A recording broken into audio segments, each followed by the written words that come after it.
Guys, welcome to my... Nagsisimula.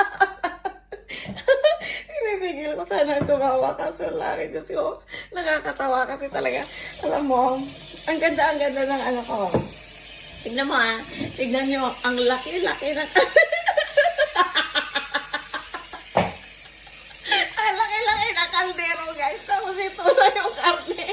Kasi sa totoo lang, guys, ayoko sana ng karne. Pero dahil gusto ko ng sinigang, ayun, gagayahin ko na rin yung style ni Glory na sabi ng tatay ko. Sabi ng tatay ko, Beth, maglaga ka ng saging. Tapos yung saging, alam mo yung saging, ayun, nalutang-lutang sa kaldero kasi isang piraso.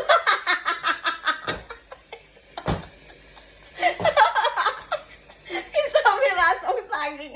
So, imagine mo, yung tatay ko gutom na gutom, tapos nung nakita niya yung saging, hinay blood siya.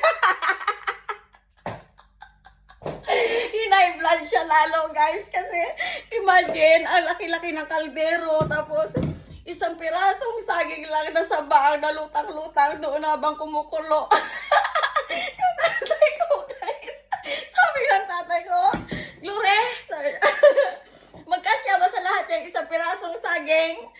Ayun, sabi niya, hindi ko kasi alam tayo, di ba? Astig na. Kaya gagayahin ko na ngayon, guys, yung sinigang ko ay malaking kaldero na nalutang-lutang ang isang pirasong karne. Yun, di ba? Astig na.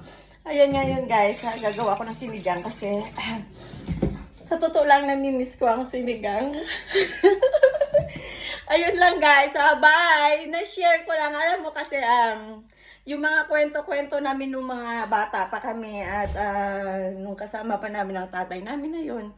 Masaya naman. Kaya, yun lang ang pwede namin ipagmayabang sa buhay namin na nakasama namin ang tatay namin ng punong-puno ng saya. Yun. Bye, guys! Have a nice day sa inyong lahat. Bye-bye!